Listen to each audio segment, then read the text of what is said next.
Hey guys, welcome back to my channel.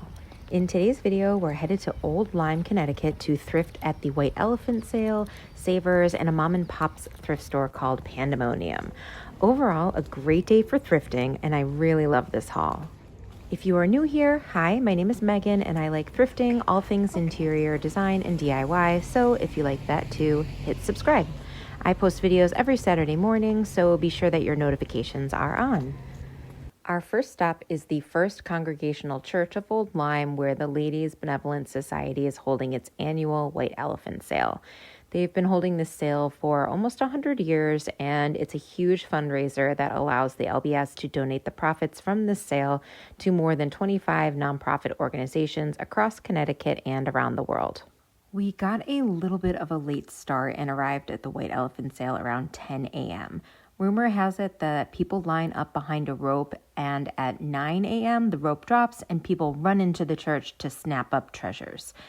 It was still a bit frantic when we got there.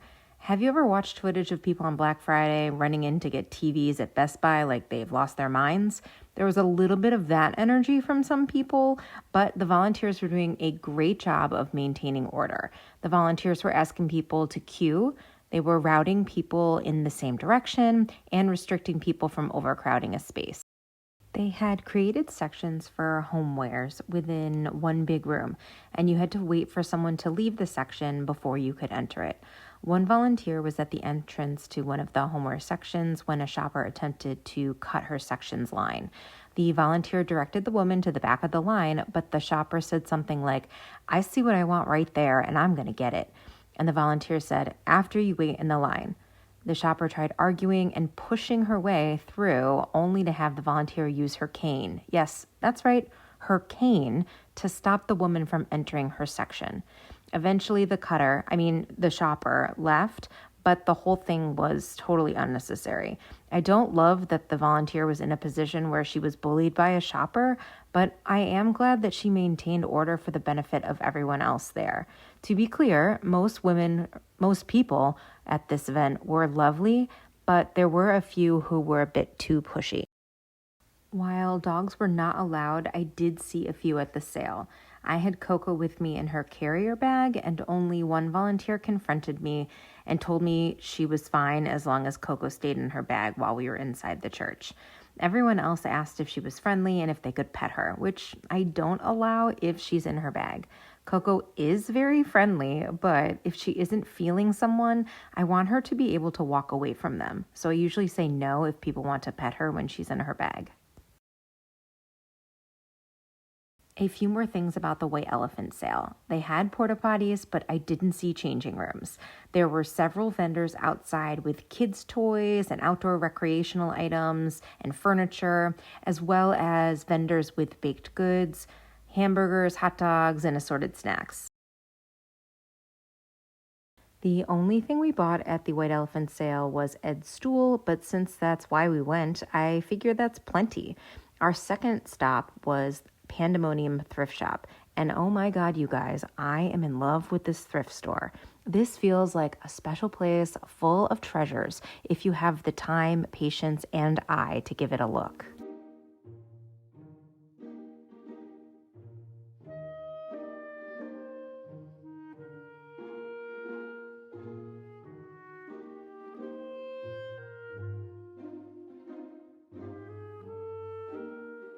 I wish I could have filmed more at the White Elephant Sale, but there were just too many people. If my footage in Pandemonium is too fast or extra shaky, it's because I was on sensory overload. At one point, a woman next to me knocked something over and thought she hit me. She apologized and I said, "No worries." And she said, "There are just too many treasures." She was so cute, and I know exactly what she meant. While the space was packed with items, she was also overwhelmed with excitement about what she was finding. The word pandemonium means wild and noisy, disorder, or confusion. And that's what was happening in my brain as it tried to make sense of all of the secondhand treasures my eyes were seeing. I was just saying to Ed the other day that we need a word to describe the feeling of excitement and enthusiastic energy that you feel when you find a treasure at the thrift store. Maybe the word is pandemonium. If a word for this feeling already exists, can you drop it in the comments and let me know what it is?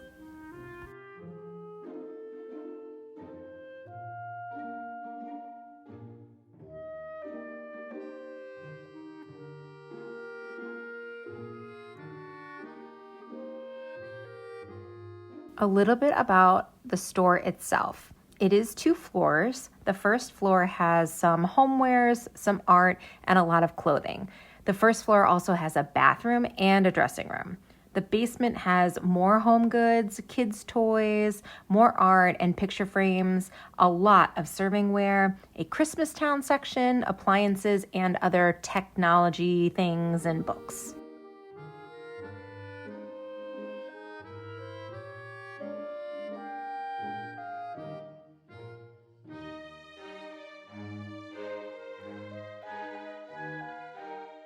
Watching this footage back, I'm remembering the things that I passed on and I'm feeling a little sad. I'm also seeing things I didn't see the first time. On our next visit, I should go through the store 2 times to allow my brain the chance to see and actually take in everything I'm seeing.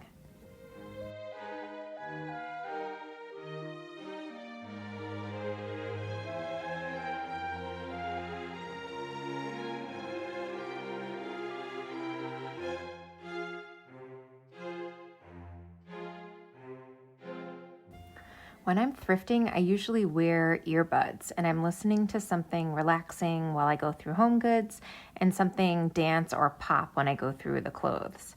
I have this ritual of always listening to Taylor Swift when I go to that tag sale in New York, and I always listen to music from the 1970s and the 1980s when I'm thrifting for clothes. I like something more chill when I'm going through home goods because I want to remain calm and focused. I'm often doing a little more thinking when I'm in home goods. I spend more time evaluating items, deciding if they're in good shape or in need of repair, if I can use them in a project I'm working on for myself or for someone else, or if they'd be a good DIY, and all of that takes more concentration. But when I go through clothes, I want Cyndi Lauper, Whitney Houston, Billy Idol, or David Bowie, somebody like that, to keep me moving quickly through the racks. Do you have any thrifting rituals or habits? I know some people won't thrift without an iced coffee.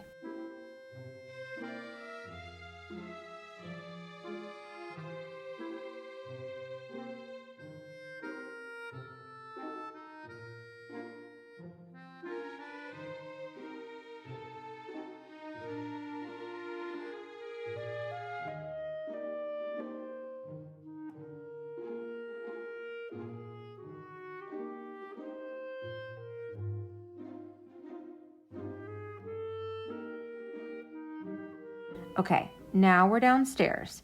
I went to the right first where they had a lot more lamps. If you go to the left, there's a lot more inventory in general and the cafe. I'd like to include more footage of the entire space, but I often can't because people are walking around. I'm going to try to do this as often as I can so that you get a feel of the entire store and not just the items in them.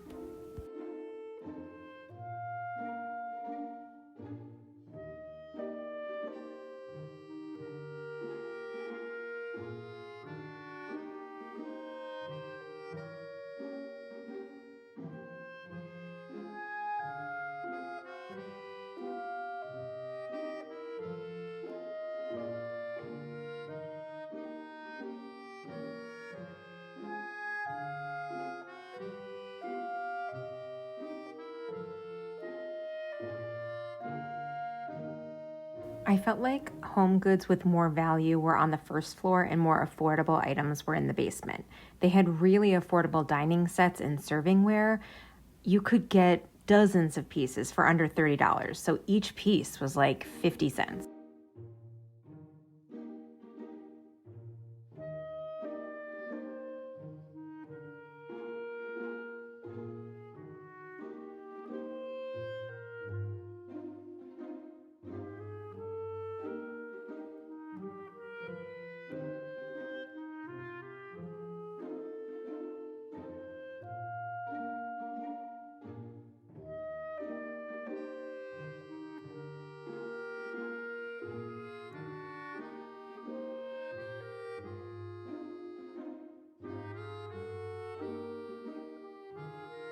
Here is my pull from Pandemonium. I've got a white pitcher, a champagne bucket, 2 picture frames, a couple of blue and white plates, a candlestick holder, and 2 trays. One is Indian looking in design and the other is Italian looking. I made my purchases and we headed to the next stop on our little road trip. One more stop? One more stop? Our third and final stop is a Savers. I've been to a few Savers in the tri-state area, and if I walk out with anything, it's usually a glass canister, like one of those ones from IKEA. I'm not mad about that, but I do think this particular Savers had a lot more to offer. After you watch this footage, I'd be curious to hear about your experiences with Savers and how they stack up to this one.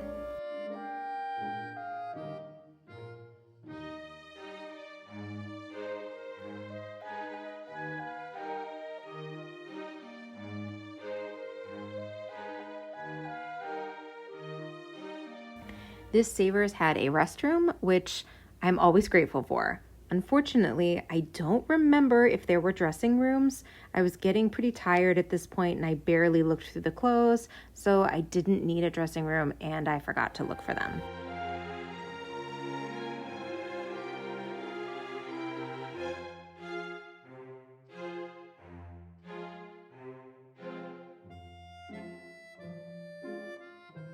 This Savers had a lot more lamps and furniture than other Savers I visited.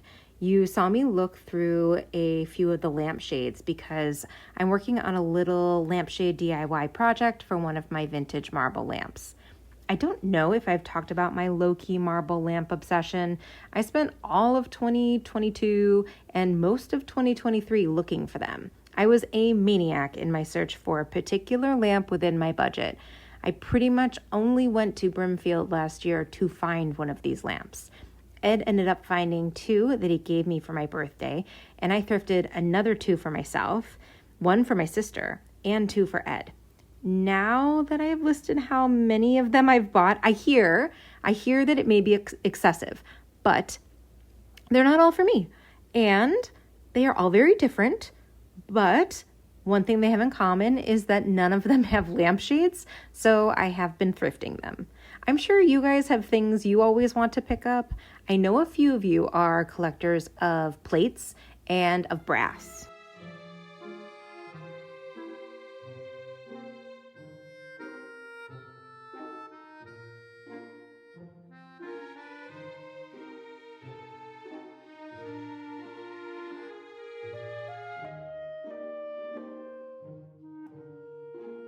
As you can see, these shelves are pretty stocked. They are a lot fuller than I'm used to seeing at a Savers. I've seen people thrifting in the Midwest at Goodwills that are stocked this much, but I've never seen a Goodwill like this either.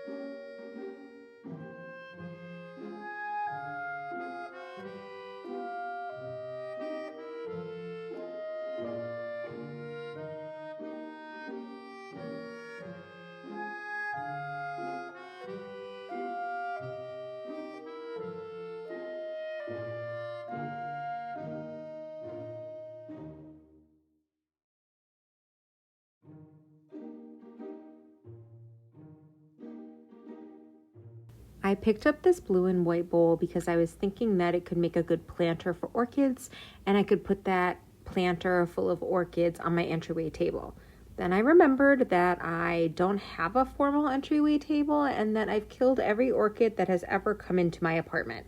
So I ended up putting that planter back on the shelf.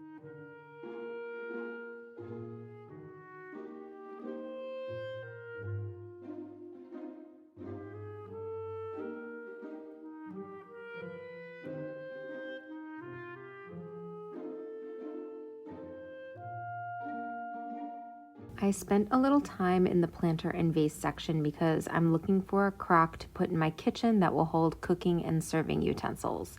I'm looking to thrift a vessel that has a sort of rustic French or Italian look. I remember a vendor at Brimfield had a lot of them, so I may have better luck there. Speaking of Brimfield, if you have anything specific that you want to know about Brimfield or specific items you want to see while we're there, comment below and I'll add it to my list.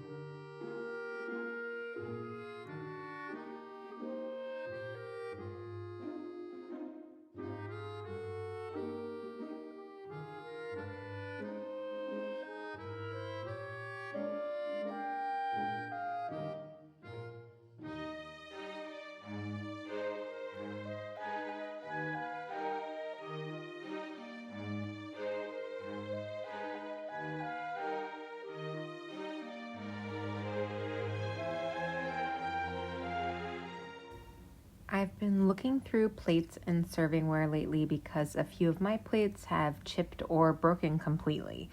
I'm looking for an affordable blue and white set. I'm a little picky about the design. I've seen a few with scenes from the past, like men driving a horse and carriage. This one is pretty common, so I'm sure you've seen it too. I don't love this type of print, so I'm on a bit of a quest.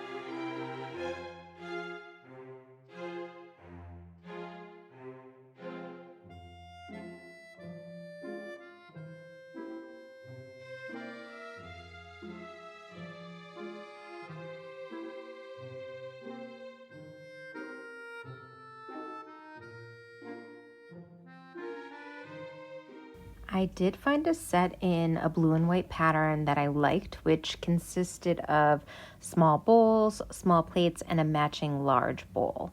They weren't placed together on the shelves, but they were numbered, so I knew that there should have been 14 in total. I went through all the shelves to find all the pieces.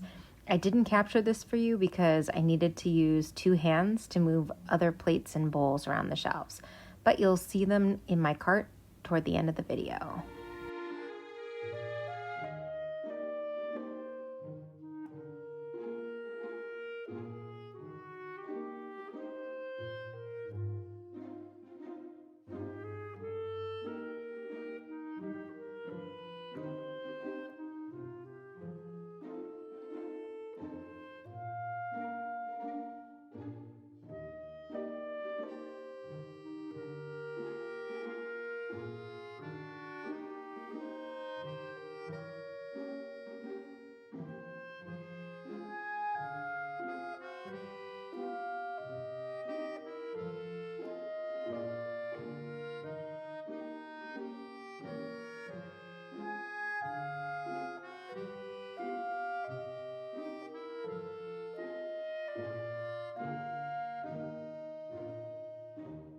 As Coconut Ed and I prepare to head to Brimfield Flea Market in a few weeks, I thought I'd ask you if you have any tips for haggling with vendors to get a better deal. I want to be fair with what I offer because these people have collected, cleaned, and curated things so that I didn't have to. But then I don't want to overpay. We went to Stormville Flea Market a few months ago, and Ed wore an entirely thrifted outfit, but it was giving hipster with money and not serious thrifter who scored. He said that the vendors would appreciate his thrifting skills and give him deals. I said, I think you look like a guy who doesn't need deals. What do you think? Do prices change more or less if you look like you can afford it? Do you think that vendors are sizing you up? Do you have any advice for negotiating?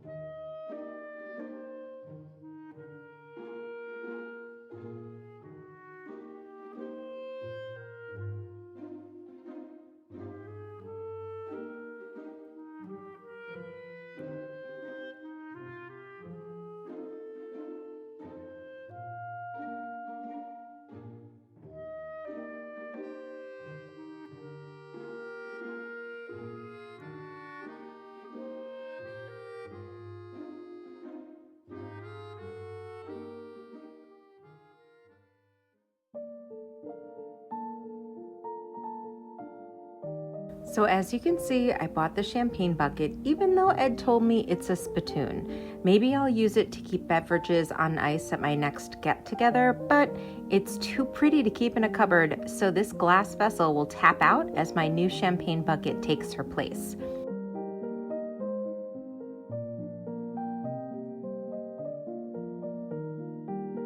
I bought the 2 trays. I might list the brass one with the Indian etches, but for now, she's content corralling other treasures.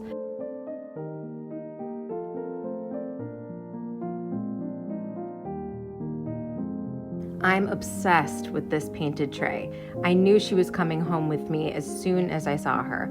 I bought the white pitcher, again, too pretty to wait for the next time I host brunch, so she'll be holding blooms and completing this vignette. I also got the brass candlestick holder because I've never seen anything like it. There was a fair amount of oxidation on it, which caused little green marks that people often call patina. I cleaned it, but I kind of regret it because the green looked really cool. Oh well. I also took home the blue and white dining set. I've been working on a bunch of DIYs, as you know, but I've also been working on a video about the design team Pierce and Ward. They designed homes for Dakota Johnson and the woman who played Nebula in the Guardians of the Galaxy movies. I love their style, but I don't see videos on YouTube about them, so I thought I'd make one. So next Saturday, I'm thinking of dropping one of those videos. If you like thrifting, interior design and decorating, DIYs, and want to hang out again, subscribe to my channel and give this video a like. I'll see you next Saturday. Bye!